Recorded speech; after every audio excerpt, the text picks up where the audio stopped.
bah c'est parti!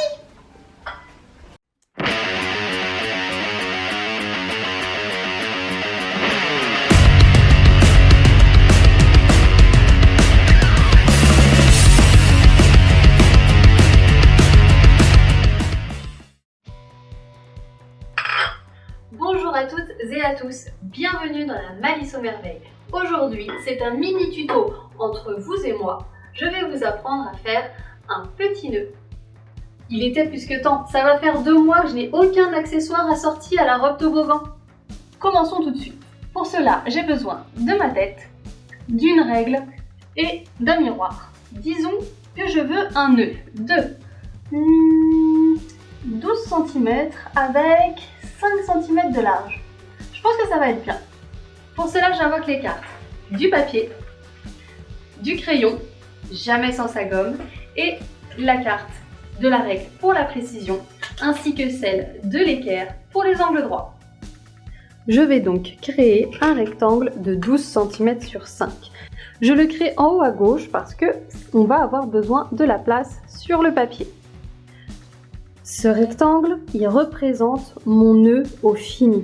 Ça veut dire qu'il représente son volume une fois qu'on aura tout cousu. Maintenant, il faut qu'on rajoute le volume des boucles. Pour cela, je vais doubler le volume de mon nœud. J'ajoute 12 cm à ma longueur et 5 cm à ma largeur. J'agrandis ma première droite. Je rajoute 12 cm. Je refais mon angle droit. J'agrandis ma largeur ici. Je lui rajoute 5 cm. Et je fais se rejoindre le tout. J'ai doublé mes longueurs, 12 cm plus 12 cm, et mes largeurs, 5 cm plus 5 cm, ce qui me permettra d'avoir mes boucles. Maintenant que j'ai mon grand rectangle de 24 cm sur 10, je vais y ajouter les valeurs de couture. Parce que quand je vais coudre, mon aiguille, elle passera ici. Il faut donc une petite surface supplémentaire pour que je puisse couper et coudre mon nœud correctement. Les valeurs de couture, je les fais de 1 cm. Donc j'ajoute 1 cm tout autour de mon rectangle. Ici, c'est une pliure, car on pliera le nœud hop, sur cette pliure. Voici donc à quoi ressemble mon patron pour le moment. Mon aiguille qui passera ici, mes ciseaux qui vont couper tout le tour ici, cassé, hop, et cette valeur de couture qui fait 1 cm tout autour de mon rectangle pour pouvoir coudre correctement. Est-ce que vous y êtes? Maintenant, je vais pouvoir couper. Il faut que j'y ajoute des informations essentielles. Le droit fil, premièrement. Le droit fil, si vous voulez savoir ce que c'est, retour sur la vidéo de la fabrication de la robe toboggan avec le secret du placement. Primordial, indispensable, le droit fil nous indique la direction du patron et donc du tissu. Je rajoute des crans sur ma pliure, pas de patron sans cran. Des crans, ce sont des repères qui vont soit nous montrer où se plie un patron, une fois qu'on aura coupé dans le tissu, mais aussi qui nous montre où se cousent les repères, cran sur cran, toujours, pour avoir de la précision. Maintenant, comme autre information, il me faut un nom. Qu'est-ce que c'est comme accessoire? C'est un nœud. Donc aussi bête que ça puisse paraître, il faut écrire que c'est un nœud, parce que Dans 3 mois, dans 6 mois, dans 20 ans, quand vous tomberez sur votre patron et que vous aurez envie de faire quelque chose ou vous demandez si ça vaut la peine de le jeter, s'il n'y a rien écrit dessus, vous ferez comment? Donc c'est un nœud et pas n'importe quel nœud puisque c'est le nœud pour la robe toboggan. Une fois que j'ai écrit ça, normalement je note la taille du nœud. Mais là il n'y a pas de taille, c'est une taille unique. Donc j'écris TU, taille unique. Ensuite, combien de fois est-ce qu'il faut que je le coupe dans mon tissu? Je n'ai besoin de le couper qu'une seule fois. Donc je l'écris. Hop, une fois, tissu. Et enfin, je vais écrire la date. Toujours important de savoir quand est-ce qu'on a fait un patronage. Surtout si, encore une fois, dans quelques mois, vous retombez dessus ou dans quelques années, on ne sait jamais. Alors, quand sommes-nous? On est quelque part en novembre 2020. Vous avez vu, il y a une petite pièce de tissu supplémentaire ici. Il va nous falloir son patronage. C'est parti! Cette petite pièce de tissu, c'est une bague. Elle nous permet d'enserrer notre rectangle de tissu pour avoir ce joli effet noué. Pour avoir ce joli effet noué, il me faut donc une bande de tissu. Ici, elle fait 1,5 cm de large. C'est moi qui ai choisi. Je trouve ça très joli. Je vais prendre ma règle et je vais me faire une largeur de 1,5. De là à là, on a 1,5. Pour que ce soit beau et propre, vous avez vu, c'est pas effiloché, mon tissu est plié. J'ai plié ma bague. Donc, je vais rajouter une deuxième largeur de 1,5 pour pouvoir les plier l'une sur l'autre. Là, j'ai ma largeur de ma bague. Il me faut la longueur maintenant. Je la fais en général de la longueur de ma largeur de mon nœud au fini. Donc au fini, vous vous souvenez, c'est le volume final, donc c'est 5 cm de large. Je fais donc ma bague d'une longueur de 5 cm pour qu'elle puisse bien englober mon rectangle. À nouveau, on rajoute les valeurs de couture. Plus 1 sur le dessus, et plus 1 sur le dessous, et plus 1 sur les côtés. Cette ligne-là symbolise la pliure de ma bague pour avoir une jolie propreté. Donc, elle va avoir des crans. Car on va pouvoir plier sur l'écran une fois que le tissu sera coupé. Et comme c'est une pliure, j'écris dessus « pliure ». Il se trouve que cette pliure, comme par hasard, elle est dans le sens de mon droit fil. Donc cette pliure devient rouge. Et je lui mets une direction. Un droit fil a toujours un sens. Et je le nomme DF comme droit fil. Et à nouveau, je nomme mon patron. Qu'est-ce que c'est? C'est la bague de mon nœud. Donc d'abord, je vais nommer l'accessoire en question. Donc l'accessoire en question, c'est le même que tout à l'heure, c'est le nœud de la robe toboggan. Et c'est la bague. C'est en taille unique. Je n'ai besoin de le couper qu'une seule fois dans le tissu et ça a été fait en novembre 2020. Je vous rappelle la valeur de couture à 1 cm de là où mon aiguille passe. On coupe.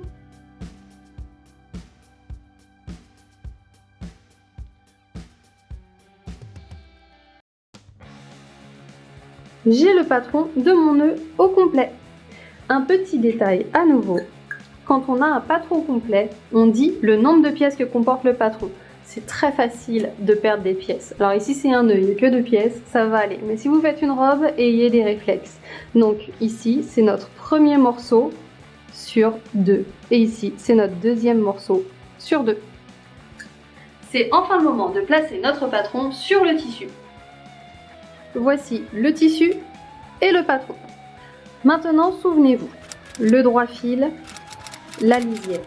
La lisière, l'extrémité du tissu dans sa longueur. La lisière qui est extrêmement importante car elle indique l'essence des fils de chaîne. Les fils de chaîne qui doivent être dans le sens du droit fil. On coupe une fois, donc il n'y a pas besoin de plier le tissu. On dit qu'il est dédossé. C'est un petit rappel technique ça. Allez voir la vidéo de la robe toboggan pour vous souvenir. Et le droit fil toujours parallèle à la lisière.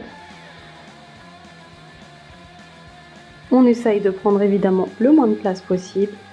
Et une fois qu'on est content de notre placement, on épingle.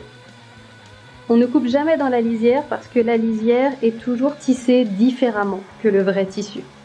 En général, elle contient des petits trous, je ne sais pas si vous les voyez, et elle est toujours légèrement plus épaisse.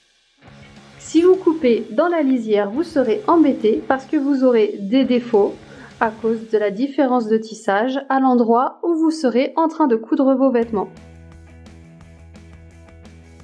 À nouveau, pour plus de détails, c'est la robe toboggan et le secret du placement qu'il faut que vous alliez regarder. Une fois qu'on a tout épinglé, on peut couper. Là, je dégrossis pour pouvoir couper tranquillement après. De la précision, on y va doucement. Si vous préférez faire le tour de vos pièces avec une craie plutôt que d'épingler, vraiment, allez-y. C'est une question de préférence. Maintenant que j'ai coupé mes deux morceaux, je vais noter mes crans. Pour noter mes crans, je vais faire des petits crans au ciseau. À l'endroit où j'ai mis mes repères de crans, moi je fais des flèches, d'autres font des cercles, chacun fait comme il veut. La seule chose qui compte, c'est qu'on puisse se repérer et qu'on sache de quoi on parle. Alors, hop, je fais simplement une petite encoche avec mes ciseaux. L'encoche doit être assez petite pour être perdue dans la valeur de couture et assez grande pour être repérable dans le tissu une fois qu'on a enlevé le patron. Donc mes crans qui indiquent mes pliures. Faites-les avec les bouts du ciseau, comme ça il n'y aura pas d'accident, plutôt que de les faire comme ça. Même si vous y allez tout doucement, un accident est vite arrivé. Puis on désépingle.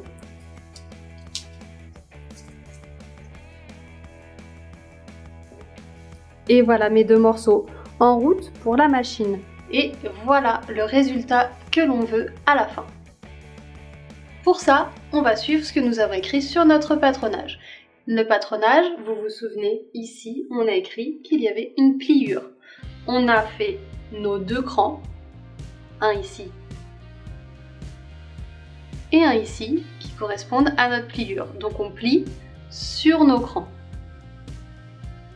Et on va pouvoir coudre ici à 1 cm, comme indiqué sur les valeurs de couture que nous avons mis nous-mêmes, pour avoir notre première étape de nœud fait. Alors, on fait attention, on plie bien l'endroit sur l'endroit. Sur un tissu, il y a un endroit, là où c'est plus joli normalement, et un envers, là où normalement c'est un peu plus fade, un peu plus moche, ça dépend. Donc, endroit sur endroit, puisque on va après retourner notre tissu. Vous allez voir. On s'installe à la machine à 1 cm.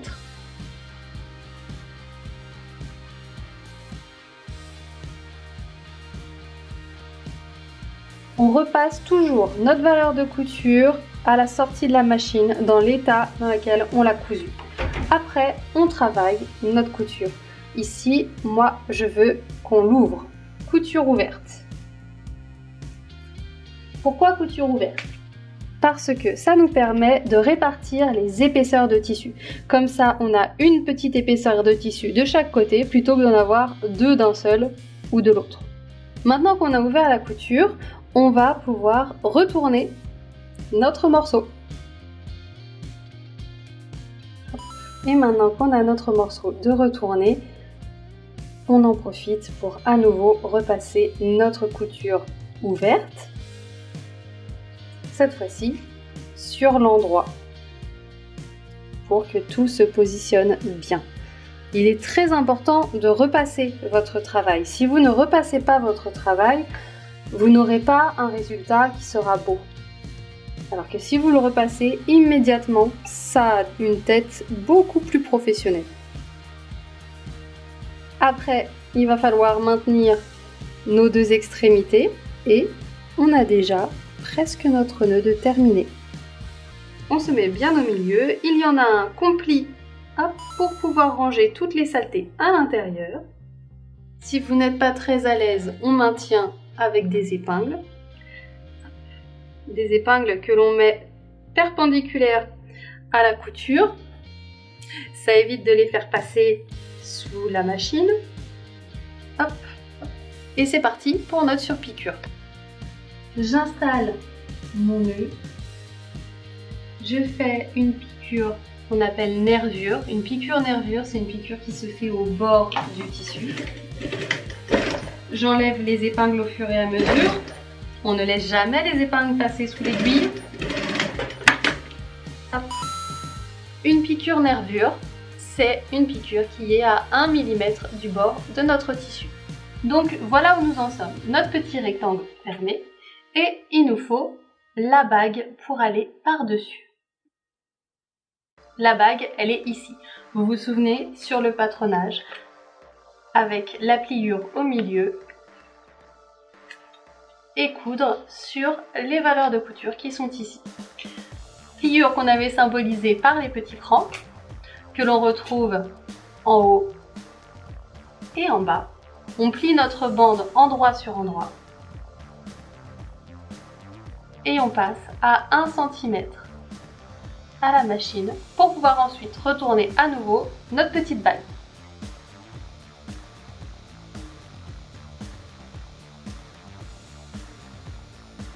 Donc ici, on va à nouveau repasser notre valeur de couture comme elle était sous notre machine. Ensuite, je vais coucher ma valeur de couture plutôt que de l'ouvrir. Coucher, ça veut dire qu'on plie les deux morceaux de la valeur de couture d'un seul côté. Pourquoi est-ce que je la couche et non pas l'ouvre? C'est parce que de toute façon, la bande, elle est trop petite. Qu'on ait une épaisseur de ce côté ou de l'autre, à la fin, elles seront l'une contre l'autre quand on l'aura retournée. Donc ça sert à rien de s'embêter. C'est toujours un petit peu agaçant de retourner les petites bagues. Ça demande juste un petit peu de patience. Allons.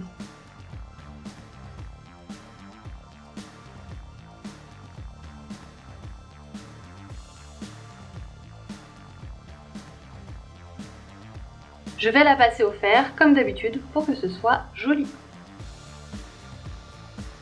D'un côté et de l'autre. Ma bague est prête, mon nœud aussi, il n'y a plus qu'à les joindre et enfin pouvoir terminer mon petit nœud. Cette fois-ci, c'est à la main que ça se passe. On est parti. Une aiguille avec du fil. Jamais trop longues les aiguillets, sinon vous allez faire des nœuds partout, ça va être très désagréable. Le fil dans le chat. Un nœud. Et c'est parti. D'abord, on va donner la forme à notre nœud. On veut qu'il ait de jolis plis. Donc pour lui donner de jolis plis, je me mets déjà bien au milieu. Pour lui donner de jolis plis, je vais pouvoir piquer mon nœud comme si je voulais faire des fronces à la main. Pour les fronces à la main, ce sera pour plus tard. Une vidéo vous la montrera. On la prépare avec Lily. Suspense. J'ai mes points. Et si je tire, hop, mon nœud se fait. Je fais un nœud pour maintenir le tout. Cette étape n'est pas vraiment obligatoire, mais elle est vraiment pratique pour pouvoir installer la bague de manière jolie. Comme ça, mon nœud, il est déjà préformé en fait, c'est ça qui est pratique. Et la bague. La bague, ce qui compte, à nouveau, c'est la propreté. Là, tout ce qui s'effiloche, on ne veut pas le voir. Donc, on sait qu'il faudra à nouveau plier pour créer un petit ourlet. Notre aiguille, notre fil passé dans le chat de l'aiguille et notre bague. Je prends l'aiguille avec son fil, on appelle le tout une aiguillée. Vous faites un nœud d'arrêt à la fin et vous pliez à 1 cm votre bague. 1 cm parce que c'est la valeur de couture qu'on a donnée sur le patronage. Et après, il n'y a plus qu'à coudre gentiment pour maintenir notre ourlet fermé. Vous voyez, le nœud n'a pas besoin d'être propre puisqu'il vient se cacher sous l'ourlet. Et je maintiens. Ce qu'il y a de mieux à faire, c'est de piquer seulement la première épaisseur du tissu de votre bague. Comme ça, vos points n'apparaissent pas de l'autre côté.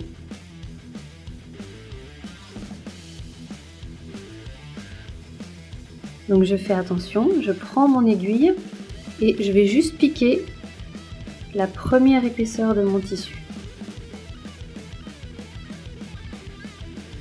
Dans l'absolu, si vous n'arrivez pas à piquer juste une épaisseur de tissu, ce n'est pas bien grave puisque ce morceau de bague sera caché à l'arrière du nœud. Mais c'est toujours bien de s'entraîner à travailler le mieux possible. Et une fois que vous avez maintenu votre ourlet, vous voyez, il n'y a plus qu'à faire un autre point d'arrêt. Le point d'arrêt, ça sera un nouveau nœud. Hop. Et je fais mon nœud.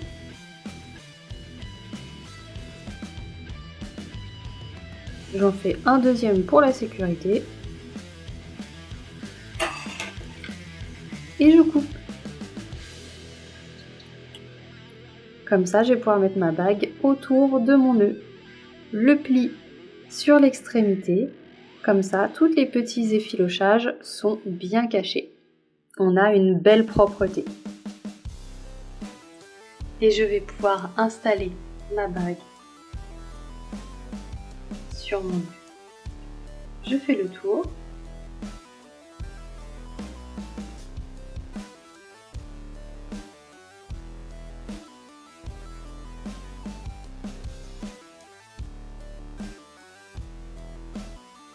Je serre mon nœud comme j'ai envie qu'il soit serré. Je positionne les plis de mon nœud comme j'ai envie qu'ils soient positionnés. Je fais attention à bien me mettre au milieu, sinon c'est pas beau. Et je fais passer mon côté déjà plié sur mon côté pas plié. Comme ça, la propreté est faite.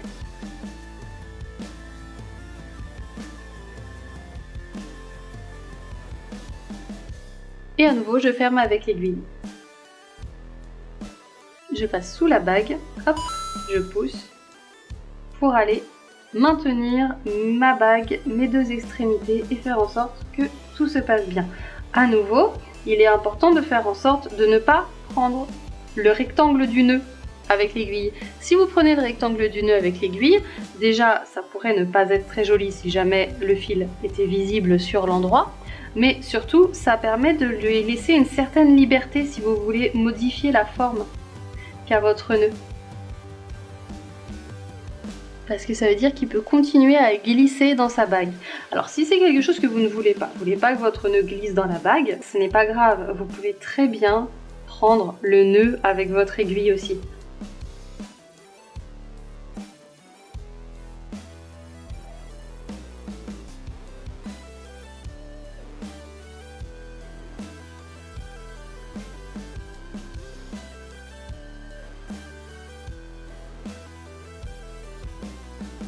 Une fois que tout est bien maintenu, on va cacher le nœud sous notre bague.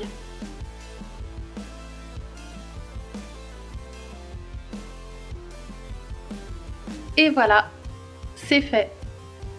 C'est officiel, un petit nœud arrive. Ça en fait deux. Est-ce que vous avez remarqué, là on a une bague qui est un peu moins serrée que celle-ci.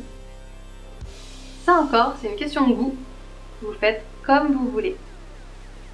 Pour mettre votre nœud dans vos cheveux, rien de plus simple. Vous prenez une pince plate ou une épingle à cheveux. Perso, j'aime appeler ça des épingles à cheveux. Et vous la glissez dans votre bague, comme ça.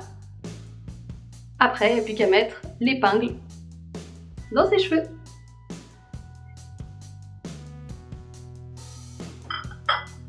Et voilà, c'était la fabrication d'un nœud de A à Z avec les explications du perroquet. J'espère que vous avez appris des choses et j'espère que vous me montrerez, vous aussi, si vous faites des nœuds, à quoi ils ressemblent. Vous pouvez utiliser le hashtag Malice aux merveilles et vous pouvez être sûr et certain que Lily et moi, on regardera. À très bientôt les malicieux pour de nouvelles aventures et de nouveaux apprentissages.